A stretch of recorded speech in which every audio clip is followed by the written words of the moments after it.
ವಿಶೇಷ ಕಾರ್ಯಕ್ರಮಕ್ಕೆ ಮತ್ತೊಮ್ಮೆ ಸ್ವಾಗತ. ಅನೇಕ ಸಾರ್ವಜನಿಕರು ಕೂಡ ಮಾತಾಡೋದಕ್ಕೆ ಬಯಸ್ತಾ ಇದ್ದಾರೆ. ಮೊದಲಿಗೆ ಹೇಮಾವತಿ ಅನ್ನೋ ನಮ್ಮ ಜೊತೆ ಸಂಪರ್ಕದಲ್ಲಿದ್ದಾರೆ. ಹೇಮಾವತಿ ಮೇಡಮ್ ಹೇಳಿ. ನಮಸ್ತೆ, ನಾನು ಹೇಮಾವತಿ ಅಂತ ಮಾತಾಡ್ತೀನಿ. ಹೇಳಿ ಮೇಡಮ್. ಹೇಳಿ ಮೇಡಮ್. ನಾನು ಇಲ್ಲಿ ಸಹಕಾರಿ ನಗರಲ್ಲಿ ಇರೋದು, ಬ್ಯಾಂಗ್ಳೂರು. ಹೇಳಿ ಮೇಡಮ್. ಅದು ಏನಾಗಿದೆ, ಇಲ್ಲಿ ಹೋಟೆಲ್ ಹೆಸರು ಹೇಳ್ಬೋದಾ? ಅಲ್ಲ ಬೇಡ, ಹೋಟೆಲ್ ಹೆಸರು ಬೇಡ, ವಿಚಾರ ಹೇಳಿ. ಬೇಡವಾ? ಅದು ಒಂದು ದೊಡ್ಡ ಹೋಟೆಲ್, ಮೇನ್ ರೋಡ್ ಅಲ್ಲೇ ದೊಡ್ಡ ಹೋಟೆಲ್. ಅಲ್ಲಿ ವೆಜ್ ಕೇಳಿದ್ದು, ನಾವು ಕೇಳಿದ್ದು ಗೀ ರೈಸ್ ಮತ್ತೆ ಅದು ಗ್ರೇವಿ ಕೊಡ್ತಾರೆ. ಅದು ಕೇಳಿದ್ರೆ ಏನ್ ಮಾಡಿದ್ದಾರೆ, ಅದಕ್ಕೆ ನಾನ್ ವೆಜ್ ಇದು ಮಟನ್ ಪೀಸ್ ಬಂದಿದೆ, ಮೂಳೆ ಪೀಸ್ಗಳು ಬಂದಿದೆ, ಆ ತರ ಕೊಟ್ಟಿದ್ರು. ಈಗ ಲಾಸ್ಟ್ ಮಂತ್ ವೆಜಿಟೇರಿಯನ್ಗೆ ನಾನ್ ವೆಜಿಟೇರಿಯನ್ ಫ್ರೀ ಸರ್. ಹೇಳಿ ಮೇಡಮ್. ನಾ ಮತ್ತೆ ಫೋನ್ ಮಾಡಿ ಕೇಳ್ದ, ಈ ತರ ಇಲ್ಲ ಪ್ಯೂರ್ ವೆಜ್ ಅದು ಅಂದ್ರು. ಅದು ಅಡಿಗೆ ಮನೆ, ಇದು ಚಿಕನ್ ಬೇರೆ ಬೇರೆ, ಕಿಚನ್ ಬೇರೆ ಬೇರೆ ಬರ್ತದೆ, ವೆಜ್ ಬೇರೆ ನಾನ್ ವೆಜ್ ಬೇರೆ ಬರ್ತದೆ. ಅಲ್ಲಿ ಈ ತರ ಮಾಡಿದಿರಲ್ಲ ಅಂದ್ರೆ, ಇಲ್ಲ ಮೇಡಮ್ ಸಾರಿ ತಪ್ಪಾಗೋಗಿದೆ ಅಂತಾರೆ. ಅದೇನಾಗುತ್ತೆ, ಈ ನಾನ್ ವೆಜ್ ಗ್ರೇವಿ ಬರುತ್ತೆ, ಸೂಪ್ ಬರುತ್ತಲ್ಲ, ಅದನ್ನ ಇದ್ರ ಜೊತೆಲೆಲ್ಲ ಮಿಕ್ಸ್ ಮಾಡಿ ಮಾಡ್ತಾ ಇದ್ದಾರೆ ಸರ್ ಹೋಟೆಲ್ ನಲ್ಲಿ. ಒಂದಾಯ್ತು. ಮತ್ತೆ ನಾನು ಮೈಸೂರಿಂದ ಬರ್ತಾ ಒಂದು ದೊಡ್ಡ ಹೋಟೆಲ್, ರೈಟ್ ಸೈಡ್ಗೆ ಇದೆ ದೊಡ್ಡ ಹೋಟೆಲ್, ಹೆಸರು ಹೇಳಿ ಅಂದ್ರೆ ಹೇಳ್ತೀನಿ ಬೇಕಾದ್ರೆ. ಇದೆ ಸೇಮ್ ಗೀ ರೈಸ್ ತಗೊಂಡಿದ್ದು ಲಾಸ್ಟ್ ಇಯರ್. ಅಲ್ಲೇನಾಗಿದೆ, ಅಲ್ಲೂ ಗಲಾಟೆ ಮಾಡಿದೆ. ಅಲ್ಲೇನಾಗಿದೆ, ಇದ್ರದ್ದು ಕರಳು ಬರುತ್ತೆ, ನಾನ್ ವೆಜ್ ಇದು, ಕೋಳಿದೋ ಮತ್ತೆ ಕುರಿದೋ ಏನ್ರದೋ ಗೊತ್ತಿಲ್ಲ, ಎಷ್ಟು ದೊಡ್ಡ ಕರಳಿತ್ತು ಅಂದ್ರೆ ಸೇಮ್ ಇದೇ ತರ. ಅದ್ರಲ್ಲಿ ಕೂಡ ಸೂಪರ್ ಇದೇ ತರ ಮಾಡ್ಕೊಟ್ಟಿದ್ರು. ರೈಟ್ ಮೇಡಮ್ ಮಾತಾಡ್ತೀವಿ ಮೇಡಮ್. Thank you. ಇನ್ನೊಬ್ರು ಗಿರೀಶ್ ಅನ್ನೋದು ಮೈಸೂರವ್ರು. ಗಿರೀಶ್ ಮಾತಾಡಿ. ಹಲೋ ಹೇಳಿ ಗಿರೀಶ್, ಬೇಕಾಗಿ ಹೇಳಿ. ಸರ್ ನಮಸ್ತೆ. ಕಾರ್ಯಕ್ರಮ ತುಂಬಾ ಚೆನ್ನಾಗಿ ಬರ್ತಾ ಇದೆ. ಒಂದೇನಂದ್ರೆ ಬೆಂಗಳೂರು ಅಂದ್ರೆ ತೋರಿಸ್ತಾ ಇದೀರಿ, ಸುಮಾರು ಎಷ್ಟೋ ಕಡೆ ಅದೇ ತರ ಇದೆ.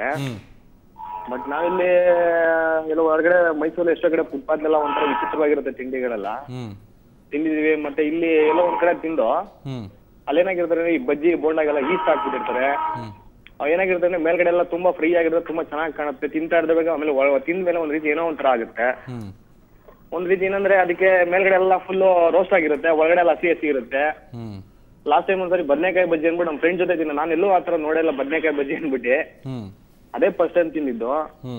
ಆ ಬದನೆಕಾಯಿ ಬಜ್ಜಿ ಅಂದ್ರೆ ಅದನ್ನ ನೋಡಿದ್ರೆ ಮೇಲ್ಗಡೆ ಮಾತ್ರ ತುಂಬಾ ಇದು ಹಿಟ್ಟೆಲ್ಲ ಚೆನ್ನಾಗಿದೆ, ಒಳಗಡೆ ನೋಡಿದ್ರೆ ಬದನೆಕಾಯಿ ಬೆಂದೇ ಇಲ್ಲ, ಆತರ ಆಗಿರುತ್ತೆ. ಏನಾಗುತ್ತೆ ಅಂದರೆ, ಈ veg non veg hotels combined ಆಗಿರುತ್ತಲ್ಲ. ನಾನು ಸಾಕಷ್ಟು ಹೋಟೆಲ್ ರೈಡ್ ಮಾಡಿದಾಗ ನಾನು ನೋಡಿದಾಗ ಏನು ಮಾಡ್ತಾರೆ ಅಂದರೆ, ಈ ಮಸಾಲೆ ಒಂದೇ ರುಬ್ಬಿಟ್ಕೊಂಡಿರ್ತಾರೆ. ಈ ಪನ್ನೀರ್ ಕೇಳೋರು ಅದೇ ಮಸಾಲೆಗೆ ಪನ್ನೀರು, ನೀವು ಚಿಕನ್ ಕೇಳೋರು ಅದೇ ಮಸಾಲೆಗೆ ಅದೇ ಪನ್ನೀರ್ ಚಿಕನ್ನು. ಬೇರೆ ಬೇರೆ ಕೆಲವು ಹೋಟ್ಲಲ್ಲಿ ಬೇರೆ ಬೇರೆ ಕಡಾಯಿ ಇಟ್ಕೊಂಡಿದ್ದಾರೆ, ಬೇರೆ ಬೇರೆ ಪ್ಯಾನ್ ಇಟ್ಕೊಂಡಿದ್ದಾರೆ. ಆದರೆ ಸಾಕಷ್ಟು ಹೋಟ್ಲಲ್ಲಿ ಒಂದೇ ಪ್ಯಾನನ್ನು ಎರಡಕ್ಕೂ ಉಪಯೋಗಿಸುವಂಥದ್ದು ನಾನು ಭಾಳಷ್ಟು ನೋಡಿದ್ದೀನಿ. ಆಕ್ಚುಲಿ ಲಾ ಪ್ರಕಾರ ಹೋದ್ರೆ ಈ ನಿಮ್ಮ ಕುಕಿಂಗ್ ಏರಿಯಾನೇ, ನಿಮ್ಮ ಕಿಚನ್ ಅಲ್ಲೇ separation, you have to have a separate area. And ಆ ಸೆಪರೇಟ್ ಏರಿಯಾಲು ಕೂಡ ಲೇಬ್ಲಿಂಗ್ ಆಗಿರಬೇಕು, this is a non veg cooking. ಜೊತೆಗೆ ನೀವು ಯೂಸ್ ಮಾಡೋ ಕಟಿಂಗ್ ಬೋರ್ಡ್ ಆಗಲಿ ಪ್ರತಿಯೊಂದನ್ನು ಕಲರ್ ಕೋಡ್ ಅಂತ ಹೇಳ್ತೀವಿ. ರೆಡ್ ಆದರೆ ನಾನ್ ವೆಜ್, ಗ್ರೀನ್ ಆದರೆ ವೆಜಿಟೇರಿಯನ್ ಅಂತ. ಅದ್ರ ಜೊತೆಗೆ ಫಾರ್ ಎಕ್ಸಾಂಪಲ್ ತಂದೂರ್ ಏನೋ ಯೂಸ್ ಮಾಡ್ತಾ ಇದ್ದೀರಾ, ಸೊ ನೀವು ತಂದೂರ್ಗೆ ಯೂಸ್ ಮಾಡೋ ಸ್ಟಿಕ್ಸ್ ಎಲ್ಲ ಅದಕ್ಕೂ ಕೂಡ ನೀವು ಲೇಬ್ಲಿಂಗ್ ಆಗಿರಬೇಕು.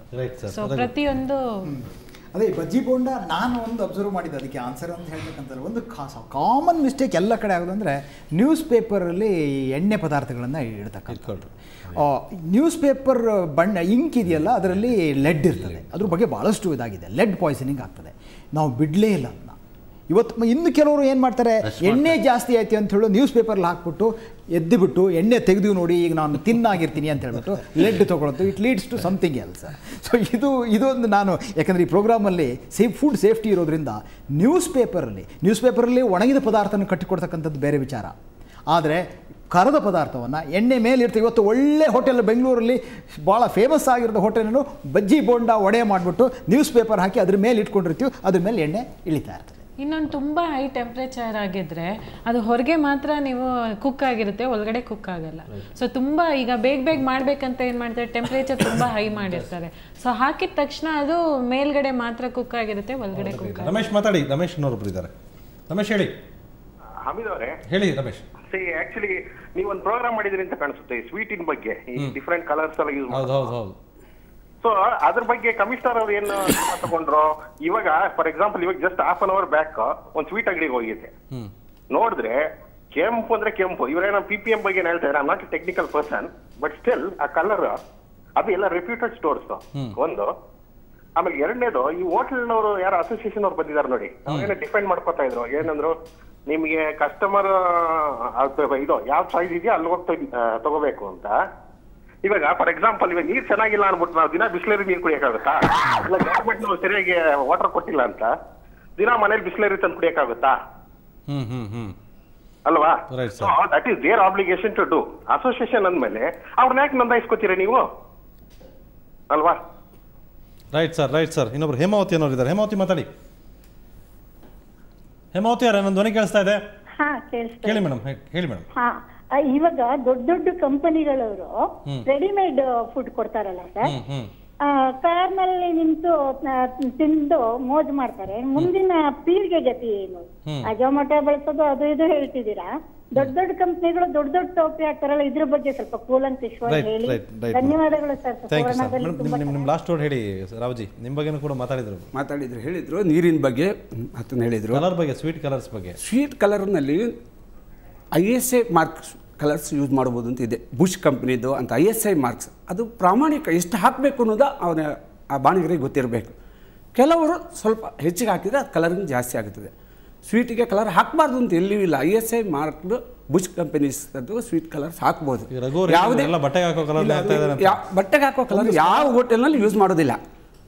ಅದಕ್ಕೋಸ್ಕರನೇ ಕಲರ್ ಫುಡ್ ಕಲರ್ಸ್ ಅಂತಿದೆ, ಫುಡ್ ಕಲರ್ ಅಂತಿದೆ. ಒಂದು ಸ್ಮಾಲ್ ಕರೆಕ್ಷನ್, ISI ಮಾರ್ಕು ಹೌದು ಅವ್ರು ಹೇಳಿದ. ಆದರೆ ಏನಾಯಿತು, 4 ವರ್ಷದ ಹಿಂದೆ ಕಲರ್ ಕಂಪ್ನಿಗಳೆಲ್ಲ ಹೋಗ್ಬಿಟ್ಟು BIS ಕಂಪಲ್ಸರಿ ಬೇಡ ಅಂತ ತೆಗೆದಾಕ್ಸ್ಬಿಟ್ರು.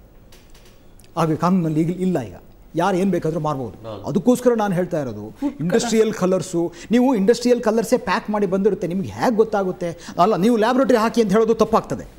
ನಾನು ಹೇಳ್ತಕ್ಕಂಥದ್ದು ಕಲ್ಲರು ಇವತ್ತು ಏನು ಈ ಬಣ್ಣಗಳಿದಾವಲ್ಲ, ಇಂಡಸ್ಟ್ರಿಯಲ್ ಕಲರ್ಸ್ ಇದಾವಲ್ಲ, ಅದ್ರ ಬಗ್ಗೆ ಮಾನಿಟರಿಂಗು, ರೆಗ್ಯುಲೇಷನ್ನು, ಲೀಗಲ್ ಸಿಸ್ಟಮು ಭಾಳ ಸ್ಟ್ರಿಕ್ಟ್ ಆಗಿರಬೇಕಾಗುತ್ತೆ.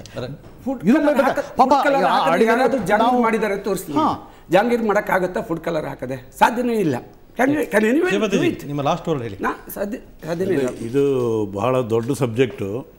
ಏನಾಗಿದೆ ಅಂದರೆ, ಸರ್ಕಾರ ಇನಿಷಿಯೇಟಿವ್ ತಗೊಳ್ಳೋದೇ ಇದ್ದರೆ ಇದು ಹೀಗೆ ಕಂಟಿನ್ಯೂ ಆಗ್ತಾ ಇರುತ್ತೆ. ಸರ್ಕಾರ ಏನು ಮಾಡಬೇಕು, ಬರೀ ಕಾನೂನು ಮಾಡೋದಲ್ಲ. ಈಗ food safety and standard act ಮಾಡಿದ್ದಾರೆ, ಆದರೆ ಇದನ್ನು ಜಾರಿಗೊಳಿಸಲಿಕ್ಕೆ ಅವರಿಗೆ ಪರಿಣಾಮಕಾರಿಯಾದಂಥ ಒಂದು ರೂಪರೇಷೆ ಆಗಲಿ ಇಲ್ಲವೇ ಇಲ್ಲ. ಅವರು ಲ್ಯಾಬೋರೇಟರಿ ಮಾಡಿಲ್ಲ ಇಷ್ಟವರೆಗೆ. ಈಗ ಬೆಂಗಳೂರಿನಲ್ಲಿ ಇಷ್ಟು ಹೋಟೆಲ್ ಇದ್ದರೆ, ಇಷ್ಟು ಹೋಟೆಲ್ನಿಂದ ಒಂದೊಂದು ಪದಾರ್ಥ ತಗೊಂಡು ತಿಂಗಳಿಗೆ ಒಂದು ತಗೊಂಡ್ರೂ ಕೂಡ 6,000 ಪದಾರ್ಥ ಆಗುತ್ತೆ. ಅದನ್ನು ತಗೊಂಡು ಅವ್ರು ಎಲ್ಲಿ ಟೆಸ್ಟ್ ಮಾಡ್ತಾರೆ? ಅವ್ರು ಪ್ರತಿ ಬಾರಿ ಟೆಸ್ಟ್ ಮಾಡಿ ಈ ಪದಾರ್ಥದಲ್ಲಿ ಏನೇನಿದೆ, ಇದು ವಿಷಕಾರಿ ಇದೆಯಾ, ಇನ್ನೊಂದಿದೆ, ಇದು ತಿಳ್ಕೊಂಡು ಜನರಿಗೂ ಹೇಳಬೇಕು, ಅವನ ಮೇಲೆ ಆ್ಯಕ್ಷನ್ನು ತಗೊಳ್ಬೇಕು. ಸರ್ಕಾರದ ಹತ್ರ ಆ ಮೆಕ್ಯಾನಿಸಮೇ ಇಲ್ಲ. ಬಹುಶಃ ಈ ಆ್ಯಕ್ಟ್ ಬಂದ್ರ ಮೇಲೆ ಸರ್ಕಾರಕ್ಕೂ ಕೂಡ ಸ್ವಲ್ಪ ಜವಾಬ್ದಾರಿ ಬರ್ಬೋದು. ಅವರೆಲ್ಲ ಕಡೆ ಇದನ್ನು ಮಾಡಿದರೆ, ಅದೇ ರೀತಿಯಾಗಿ ಅಸೋಸಿಯೇಷನ್ ಅವರೆಲ್ಲ ಸೇರಿಕೊಂಡು ಹೋಟೆಲ್ ಮಾಲೀಕರಿಗೂ ಆಮೇಲೆ ಕಾರ್ಮಿಕರಿಗೂ ಎಲ್ರಿಗೂ ಒಂದು ಟ್ರೈನಿಂಗ್ ಕೊಟ್ಟರೆ ಇದು ಮುಂದಿನ ದಿನಗಳಲ್ಲಿ ಇದು ಸರಿ ಹೋಗ್ಬೋದು. ಅಲ್ಲಿ ತನಕ ಸಂತೋಷ್ ಮಾತಾಡಿ ಸರ್. ನಮಸ್ಕಾರ. ಹೇಳಿ. ನಮಸ್ತೆ. ಬಹಳ ಚೆನ್ನಾಗಿ ಬರ್ತದೆ ಸರ್ ನಿಮ್ ಪ್ರೋಗ್ರಾಮ್. ಹೇಳಿ sir. I work in one of the corporates. ನಾನು ಇದು ತರೋವಾಗಿ ಫಾಲೋ ಮಾಡ್ತಾ ಇದ್ದೆ ನಿಮ್ ಡಿಬೇಟ್ ನ. ನಾವು ದಿನ ಇಂಥದೇ ಐಟಮ್ ತಿಂತಾ ಇರ್ತೀವಿ ಅಲ್ಲಿ. ತುಂಬಾ ಔಟ್ಸೋರ್ಸ್ ಮಾಡ್ಬಿಟ್ಟು ನಮ್ಗೆ ಊಟ ಕೊಡ್ತಾನೆ ಇರ್ತಾರೆ. ಒಂದ್ ಲೆಕ್ಕದಲ್ಲಿ ನೋಡ್ದ ಅಂದ್ರೆ ಇಲ್ಲಿ ಐರಾನಿಕ್ ಆಗಿ ಒಬ್ರು ಫಾರ್ ಮಾತಾಡ್ತಾರೆ, ಇನ್ನೊಬ್ರು ಡಿಬೇಟಿಂಗ್ ಆನ್ ಇಟ್. ಏನಂದ್ರೆ ಇವಾಗ ನಮಗ್ ಬರೋ ಪದಾರ್ಥ ಅಲ್ಲ, ಫುಡ್ ಐಟಮ್ಸ್ ಅಲ್ಲ, they can always play god on us. ನಮ್ಗೆ ಅವರು ಊಟದಲ್ಲಿ ವಿಷ ಬೆಡ್ಸ್ಕೊಟ್ರು, we go and eat it. So ಇದು they have to be morally right sir. ನಾನು ಹೇಳೋದು they have to be morally right. ಯಾರೋ ಮಾತಾಡ್ತಾ ಇದ್ರಲ್ಲಿ PPM ಬಗ್ಗೆ ಎಲ್ಲ ನೋಡ್ಕೊಳಕ್ ಆಗಲ್ಲ ಅಂತ. ಇದು they doing it out of business.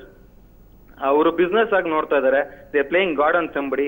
So they have to be careful ಅಂತ. ಇನ್ನೊಂದು ಪಾಯಿಂಟ್ ಅಂದ್ರೆ, ಮಿಸ್ಟರ್ ಪ್ರಭಾಕರ್ ಅವರು ಒಂದು ಸಖತ್ ವ್ಯಾಲಿಡ್ ಪಾಯಿಂಟ್ ರೈಸ್ ಮಾಡಿದ್ರು. ನಾವು ಎಲ್ಲ ಫುಡ್ ಟೆಸ್ಟ್ ಎಲ್ಲ ಮಾಡ್ತಾ ಇದೀವಿ. It is already proven that plastic use ಮಾಡೋದ್ರಿಂದ ಇಡ್ಲಿ ಮಾಡೋದ್ರಲ್ಲಿ ಇಂಥ ಕ್ಯಾನ್ಸರ್ ಅಂತ ರೋಗಗಳು ಬರ್ಬೋದು ಅಂತ. ಸೊ ಅಲ್ಲಿ ಕೂತ್ಕೊಂಡ್ರು ದಯವಿಟ್ಟು ಫ್ಯಾಕ್ಟ್ಸ್ ನ ಕರೆಕ್ಟ್ ಆಗಿ ತಿಳ್ಕೊಂಡು ಆಮೇಲೆ ಮಾತಾಡೋದು ಒಳ್ಳೇದು ಅನ್ಸುತ್ತೆ ನನಗೆ. Right. Thank you Santosh. Thank you. ನಿಮ್ಮ ಲಾಸ್ಟ್ ವರ್ಡ್ ಏನು? ಜನಕ್ಕೆ ಏನು ಹೇಳ್ತೀರಿ? ನಿಮ್ಮ ಜನಕ್ಕೆ, ರಾಜ್ಯದ ಜನಕ್ಕೆ, ಬೆಂಗಳೂರಿನ ಜನಕ್ಕೆ?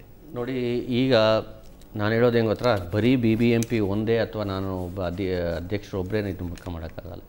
ಹೋಟೆಲ್ ಇಂಡಸ್ಟ್ರಿಯ ಸಂಪೂರ್ಣವಾಗಿ ಸಹಕಾರ ನಮಗೆ ಬೇಕು. ಅದ್ರ ಜೊತೆಲಿ ಜನರು ಕೂಡ ಜಾಗೃತರಾಗಬೇಕು. ಅಂತ ನಾನು ಹೇಳೋದು ಮೊದಲನೇದಾಗಿ. ಇದನ್ನ ನಾವು ಡ್ರೈವ್ ಮಾಡಬೇಕು ಅಂದರೆ ಏನು 1-2 ಹೋಟ್ಲಲ್ಲ, ಇದು 6,000 8,000 ಹೋಟ್ಲ್ ಬೆಂಗಳೂರಲ್ಲಿ. ಬರೀ ಕಾನೂನು ಮಾಡೋದ್ರಿಂದ ಅಷ್ಟೇ ಅಲ್ಲ, ಆಗೋದಿಲ್ಲ, ಜನಕ್ಕೆ ಮಾಹಿತಿ ಬೇಕು ಅಂತ. ಈಗ ರಘು ಅವ್ರು ತುಂಬ ಹೇಳಿದ್ರು, ಈ PPM DPM ಯಾರಿಗೆ ಅರ್ಥ ಆಗುತ್ತೆ, ಕಲರ್ ಲ್ಯಾಬ್ರೇಟರಿ ಅಷ್ಟೇ ಗೊತ್ತಾಗದೇ ಇಲ್ಲ, ಎಲ್ಲದಕ್ಕೂ ಬಳಸಬೇಕು ಅನ್ನೋದು ಒಂದು ಕಾನೂನು ಮಾಡೋದು ಅದು ಅಗತ್ಯ ಇದೆಯಾ ಅಂತ. ಅಲ್ಲ, ಈಗ ನಾವೇನು ನಾವು BBMPನಲ್ಲಿ ಈ ಹೋಟೆಲ್ದು ಸಮಸ್ಯೆಗಳು ಪಾಯಿಂಟ್ಸ್ ಹುಡುಕಕ್ಕೆ ಹೋದರೆ ಬೆಂಗಳೂರಲ್ಲಿ ಯಾವ ಹೋಟೆಲು ಆ ಥರ ನಮ್ಮ ಇದಕ್ಕೆ ಸಿಗದಿದ್ದಂಥದ್ದು ಒಂದಲ್ಲ ಒಂದು ಪಾಯಿಂಟಲ್ಲಿ ನಮಗೆ ಸಿಗುತ್ತೆ. ಇದೆಲ್ಲದರ ಜೊತೆಗೆ ಹೋಟೆಲೋದ್ಯಮನೂ ಕೂಡ ಹೇಳ್ತಾ ಇರೋದೇನು ಅಂದರೆ ಹೋಟೆಲೋದ್ಯಮನೂ ಏನು ಭಾಳ ದೊಡ್ಡ ಇದ್ರಾಗಿಲ್ಲ ಅಂತಲ್ಲ, ಅಲ್ಲೂ ಕಾರ್ಮಿಕರ ಸಮಸ್ಯೆ ಇದೆ, ಅವರಿಗೂ ಈ ಸರ್ಕಾರಿ ವ್ಯವಸ್ಥೆಯ ಸಮಸ್ಯೆಗಳಿದೆ, ಬೆಲೆ ಏರಿಕೆಯ ಸಮಸ್ಯೆನೂ ಇದೆ. ಈ ರೀತಿ ಅನೇಕ ಸಮಸ್ಯೆಗಳ ಹೊರತಾಗಿಯೂ ಕೂಡ ಅವ್ರು ಪ್ರಯತ್ನ ಮಾಡ್ತಾರೆ. ಅದ್ರ ಹೊರತಾಗಿಯೂ ಕೂಡ ಆರೋಗ್ಯ ಇಟ್ಸ್ ವೆರಿ ಇಂಪಾರ್ಟೆಂಟ್. ಅದಕ್ಕಾಗಿ ಹೆಚ್ಚು ಒತ್ತು ಕೊಡಬೇಕು ಅನ್ನೋದು ತಾವು ಅಧಿಕಾರಿಯಾಗಿ ತಾವೇನು ಹೇಳಕ್ಕೆ ಬಯಸ್ತೀವಿ ಕೊನೆಯಾಗಿ? ನಾನು ಕೊನೆಯದಾಗಿ ಹೇಳೋದೇನೆಂದರೆ, ನಾವು ಈ ಹೋಟೆಲ್ ಅಸೋಸಿಯೇಷನ್ ಅವ್ರ ಜೊತೆ ಅವ್ರು ಹೇಳ್ತಾ ಇದ್ರು 1,500 ಜನ ಮೆಂಬರ್ಸ್ ಇದ್ದಾರೆ ಅಂತ. ನಮ್ಮ ಪ್ರಕಾರ ಎಷ್ಟು ಲೈಸೆನ್ಸ್ ಇದೆ ಇವ್ರನ್ನೆಲ್ಲರೂ ಲಿಸ್ಟ್ ಅವ್ರಿಗೆ ಕೊಟ್ಟು ಎಲ್ಲರೂ ಅವ್ರ ಹತ್ರ ಕಂಪಲ್ಸರಿ ನೋಂದಾಯಿಸೋಂಗೆ ಮಾಡೋದೊಂದು ವ್ಯವಸ್ಥೆ ಮಾಡಬೇಕು. ಅದನ್ನು ಮೇಲಧಿಕಾರಿಗಳ ಜೊತೆ ಚರ್ಚೆ. ನೆಕ್ಸ್ಟು ಕಾಲಕ್ಕೆ ಪ್ರತಿ ಹೋಟೆಲ್ನೂ ಕರೆಸಿ ಟ್ರೈನಿಂಗ್ ಮಾಡೋ ಥರ ಎಲ್ಲ ಝೋನಲ್ಲೂ ಮಾಡೋದು ಒಂದು ವ್ಯವಸ್ಥೆ ಮಾಡಬೇಕು, ಅವ್ರಿಗೆ ಅರಿವು ಮೂಡಿಸ್ಬೇಕು. ಮೂರನೇದು, ನಾವು ಪೇಪರ್ ಅಡ್ವರ್ಟೈಸ್ಮೆಂಟು TV ಈ ಥರಲ್ಲೆಲ್ಲ ಸ್ವಲ್ಪ ಜನಗಳಲ್ಲಿ ಯಾವ ಥರ ಅಡಲ್ಟ್ರೇಷನ್ ಬಗ್ಗೆ ಇರುತ್ತೆ ಅಂತ ಒಂದು ಮಾಹಿತಿ ಕೊಡೋದು ಮಾಡಬೇಕು. ನಾಲ್ಕನೇದು, ಈಗ food safety and standards act ಬಂದಿದೆ. ಶ್ರೀಪತಿ ಅವರು ಹೇಳ್ದಂಗೆ ಇನ್ನೂ ಎಫೆಕ್ಟಿವ್ ಆಗಬೇಕಂದ್ರೆ ಇದು ಸರ್ಕಾರನೇ ತೊಗೊಂಡಿದೆ, ಕೇಂದ್ರ ಸರ್ಕಾರ ಇದನ್ನು ಗಂಭೀರವಾಗಿ ತೊಗೊಂಡಿದೆ. ಇನ್ನು ಪ್ರಾಬಬ್ಲಿ ಮೇಡಮ್ ಹೇಳ್ದಂಗೆ ಇನ್ನು 5 years is for food safety and ಇದಾಗಿದೆ. ಒಂದು ಏನಂತ ನೋಡಿ, ಈ ಕೈ ತೊಳೆಯೋದಕ್ಕೆ ಕಾನೂನು ಮಾಡೋಕ್ಕಾಗಲ್ಲ. ಸ್ವಚ್ಛತೆ ಅಂತಕ್ಕಂಥದ್ದು ಅರಿವಿನಿಂದಲೇ ಬರ್ತಕ್ಕಂಥದ್ದು. ಟಾಯ್ಲೆಟ್ ಹೋಗಿ ಕೈ ತೊಳಿಬೇಕು ಅಂತ ಯಾವ ಕಾನೂನು ಮಾಡಿ ಮಾನಿಟರ್ ಮಾಡ್ತೀರಾ? ಇದರಿಂದ ಏನಾಗಬೇಕು, ಒಂದು ನಾವು ಸ್ವಚ್ಛ ರಾಷ್ಟ್ರ, ನಮ್ಮ ಬೆಂಗಳೂರು ಕ್ಲೀನ್ ಸಿಟಿ, ನಮ್ಮ ಎಲ್ಲಿ ಬೇಕಾದರೂ ತಿನ್ಬೋದು, ನಮಗೇನು ತೊಂದರೆ ಆಗಲ್ಲ. ಬಂದವರು ಟೂರಿಸ್ಟ್ ಇರ್ಬೋದು, ಯಾವ ದೇಶದವರು ನಮ್ಮ ಇಲ್ಲಿ ನಗರಕ್ಕೆ ಬಂದರೆ ಒಂದು ಸ್ವಚ್ಛ ನಗರ ಅಂತ ನಾವು ಸೃಷ್ಟಿ ಮಾಡಬೇಕಾಗಿರ್ತಕ್ಕಂಥ ಜವಾಬ್ದಾರಿ ಇದೆಯಲ್ಲ. ಕರ್ನಾಟಕದಲ್ಲಿ ಸ್ವಚ್ಛತೆ ಜಾಸ್ತಿ ಇದೆ, ಭಾಳ ಇದೆ. ನೀವು ನೋಡಿ, ಕೇರಳದಲ್ಲಿ ಮಳೆಗಾಲದಲ್ಲಿ ಹೋದರೆ ಬಿಸಿ ನೀರೇ ಕೊಡ್ತಾರೆ, ಯಾವ ಹೋಟೆಲಲ್ಲೂ ತಣ್ಣೀರು ಕೊಡಲ್ಲ. ಇಡೀ ವ್ಯವಸ್ಥೆ ಆಗಿದೆ. ಆ ವ್ಯವಸ್ಥೆ ಸೃಷ್ಟಿ ಮಾಡಿದಾಗ ಗ್ರಾಹಕ ಇರ್ಬೋದು, ಹೋಟೆಲ್ ಇರ್ಬೋದು, ಬಂದವನಿರ್ಬೋದು, ಟೂರಿಸ್ಟ್ ಇರ್ಬೋದು, ಅವೆಲ್ಲರೂ ಅದಕ್ಕೆ ಒಳಪಡ್ತಾರೆ. ಆರೋಗ್ಯವಾದ ಪರಿಸರವನ್ನು ಸೃಷ್ಟಿ ಮಾಡ್ತಕ್ಕಂಥದ್ದು ನಾವು ಹುಡುಕೊಳ್ಳೋಕ್ಕಾಗಲ್ಲ. ರೈಟ್ ಸರ್, ನಿಮ್ಮ ಲಾಸ್ಟ್ ವರ್ಡ್ ಮೇಡಮ್. ನಾನು ಸ್ಟಾರ್ಟ್ ಮಾಡಿದ್ದು ಅದೇ, ಕಾನೂನ್ಗಿಂತ ಮುಖ್ಯ ಜೀವ. ಆ್ಯಂಡ್ ಈ ಆ್ಯಕ್ಟ್ ಬಂದಿರೋದು ನಮಗೋಸ್ಕರ ಸೆಲ್ಫ್ ರೆಗ್ಯುಲೇಷನ್. ಕಾನೂನು ಅಂತ ಅಲ್ಲ, ಬಟ್ ನಾವೇ ರೆಗ್ಯುಲೇಟ್ ಮಾಡಿಕೊಂಡು ಹೋಟೆಲ್ ಮಾಲೀಕರಾಗಲಿ, ಕೇಟ್ರಿಂಗ್ ಆಗಲಿ, ಅವರು ಸೆಲ್ಫ್ ರೆಗ್ಯುಲೇಷನ್ ನಾವು ಒಳ್ಳೇದು ಮಾಡಬೇಕಂತ ಮಾಡ್ಕೊಂಡು ಹೋದರೆ ಖಂಡಿತ it's going to be a success. Right madam, thank you. Rao ಅವರೇ, ಕೊನೆಯದಾಗಿ ಏನು ಹೇಳ್ತೀರಿ? ನಾನು ಒಂದು ಮಾತನ್ನು ಹೇಳ್ತೀನಿ, ಏನಿಲ್ಲ, ಖಂಡಿತ ನಮ್ಮ ಮಟ್ಟಿಗೆ ಯಾವ ಸುಧಾರಣೆಗಳನ್ನು ಮಾಡಬೇಕಾ ಆ ಸುಧಾರಣೆ ನಾವು ಖಂಡಿತ ಮಾಡಲು ರೆಡಿಯಾಗಿದ್ದೇವೆ. ಉತ್ತಮವಾದ ತಿನಿಸುಗಳನ್ನು ನಮ್ಮ ಗ್ರಾಹಕರಿಗೂ ಕೊಡ್ತೇವೆ. ವೆಂಕಟೇಶ್ ಬಾಬು ನಮ್ಮ ಜೊತೆ ಎಷ್ಟೊತ್ತಿದ್ರಿ, ಥ್ಯಾಂಕ್ ಯು ಮೇಡಮ್. ನಿಮಗೂ ಧನ್ಯವಾದ. ಮಮತಾ ಅವರಿಗೆ, ಪ್ರಭಾಕರ್ ರಾಯರು ಮತ್ತು ನಮ್ಮ ಈ ಎಲ್ಲ ವರದಿ ಮಾಡಿದ ಅಶ್ವಿನಿ ಮತ್ತು ಜಯಶಂಕರ್ ಎಲ್ಲರೂ ಕೂಡ ಚೆನ್ನಾಗಿ ತೋರಿಸಿದ್ದಾರೆ. ಇನ್ನೂ ಅನೇಕ ವಿಚಾರಗಳಿದೆ ನಮ್ಮನ್ನು ಹೇಳೋದಕ್ಕೆ. ಹಾಗಂತ ಹೇಳಿ ನಾವು ಆಗಲೇ ಹೇಳಿದಾಗೆ ಹೋಟೆಲ್ ಉದ್ಯಮನೂ ಕೂಡ ಸಮಸ್ಯೆಲಿದೆ, ಅವರು ಒಳಿತಾಗಬೇಕು. ಜೊತೆಗೆ ಆರೋಗ್ಯ ಬಹಳ ಪ್ರಮುಖವಾದದ್ದು. ಈ ಆರೋಗ್ಯದ ಕಾಳಜಿ ನಮ್ಮದು. ಇದು ಎಲ್ಲವನ್ನೂ ಕೂಡ ಪ್ರಮುಖವಾಗಿ ನಾವು ಒಂದಷ್ಟು ಕಟ್ಟಿಕೊಡೋ ಪ್ರಯತ್ನ ಮಾಡಿದ್ವಿ. ಬಹಳ ದೊಡ್ಡ ಸಬ್ಜೆಕ್ಟ್ ಆಗಲೇ ಶ್ರೀಪತಿ ರಾಯರು ಹೇಳಿದಾಗೆ, ರಘು ಹೇಳಿದಾಗೆ, ಇದನ್ನು ಮತ್ತೊಮ್ಮೆ ನಿಮ್ಮ ಜೊತೆ ಮಾತಾಡ್ತೀವಿ. ನಾನಾಗಲೇ ಹೇಳಿದೆ, ಬೆಂಗಳೂರಿನಂಥ ಮಹಾನಗರದಲ್ಲಿ ಉದಾಹರಣೆಗೆ ತೆಗೆದುಕೊಂಡ್ರೆ 60% ಜನ ಹೋಟೆಲನ್ನು ಆಶ್ರಯಿಸಿದ್ದಾರೆ. ಅವರ ಆರೋಗ್ಯದ ದೃಷ್ಟಿ ಕೂಡ ಬಹಳ ಮುಖ್ಯವಾದದ್ದು. ಕಲಬೆರಕೆ ಮತ್ತು ನಾವು ತಿಂತಾ ಇರೋ ಆಹಾರ, ಈ ಎಣ್ಣೆ, ಇದೆಲ್ಲದ್ರ ಬಗ್ಗೆ ಸ್ಯಾಂಪಲ್ಗಳನ್ನು ನಿಮ್ಮ ಮುಂದೆ ತೋರಿಸ್ತಾ ಹೋಗ್ತಾ ಇದ್ದೀವಿ. ಇನ್ನು ಮುಂದೆನೂ ಕೂಡ ಇದರ ಬಗ್ಗೆ ಇನ್ನಷ್ಟು ಚರ್ಚೆಗಳನ್ನು ನಾವು ಮುಂದಿನ ದಿನಗಳಲ್ಲಿ ಮಾಡ್ತೀವಿ. ಇದಿಷ್ಟು ಇವತ್ತಿನ ವಿಶೇಷ ಕಾರ್ಯಕ್ರಮ ಹೋಟೆಲ್ ದರ್ಶನ, ತಿನ್ನೋದಕ್ಕೆ ಯೋಗ್ಯನಾ ಅಂಥೇಳಿ ಕೆಲವು ಟಿಪ್ಸ್ಗಳನ್ನು ಕೂಡ ನಿಮಗೆ ಕೊಟ್ಟಿದ್ದೀವಿ ನಾವು. ನೀವು ಅದನ್ನು ಗಮನಿಸ್ತಾ ಹೋಗ್ಬೋದು. ಇನ್ಮೇಲೆ ನೀವು ಹೋಟೆಲ್ಗಳಿಗೆ ಹೋದಾಗ ಒಳ್ಳೆಯ ಹೋಟೆಲ್ಗಳು ಇದೆ, ಕೆಟ್ಟ ಹೋಟೆಲ್ಗಳು ಇದೆ. ಅವೆಲ್ಲವೂ ಕೂಡ ಒಳ್ಳೆಯದಾಗಲಿ, ಜನರ ಆರೋಗ್ಯ ಒಳ್ಳೆಯದಾಗಲಿ. ಮೇಡಮ್ ಹೇಳಿದಾಗೆ ಕಾನೂನಿಗಿಂತ ಆರೋಗ್ಯ ಬಹಳ ಮುಖ್ಯ. ನಾವೆಲ್ಲ ಇದ್ದರೆ ಕಾನೂನು ಪಾಲಿಸೋಕ್ಕೆ ಸಾಧ್ಯ, ನಾವೇ ಇಲ್ಲದಿದ್ದರೆ ಹೇಗೆ ಅನ್ನೋದು. ಫುಡ್ ಆ್ಯಂಡ್ ಅಡಲ್ಟ್ರೇಷನ್ ಆಕ್ಟ್ ಕೂಡ ಹೊಸದಾಗಿ ಬಂದಿದೆ. ಅದನ್ನು ಸರ್ಕಾರ ಪರಿಣಾಮಕಾರಿಯಾಗಿ ಇಂಪ್ಲಿಮೆಂಟ್ ಮಾಡಿದರೆ ಬಹುಶಃ ಇವೆಲ್ಲವನ್ನು ತಡೆಗಟ್ಟೋದಕ್ಕೆ ಸಾಧ್ಯ. ಇದಿಷ್ಟು ಇವತ್ತಿನ ಜವಾಬ್ದಾರಿ ಜರ್ನಲಿಸಮ್ನಲ್ಲಿ ನಾವು ಕಾರ್ಯಕ್ರಮ ಮಾಡಿದ್ದೀವಿ. ಮತ್ತೆ ಭೇಟಿಯಾಗೋಣ. ನೇರಾದಿಟ್ಟ ನಿರಂತರ ಸುದ್ದಿಗಾಗಿ ನೋಡ್ತಾ ಇರಿ ಸುವರ್ಣ ನ್ಯೂಸ್.